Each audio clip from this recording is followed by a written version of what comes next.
Okay.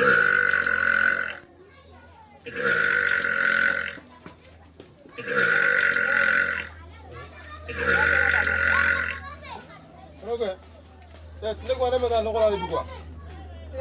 Le pas mon rêve.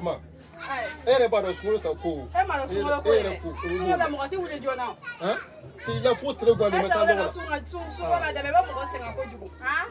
Voilà, à quel jour est ta?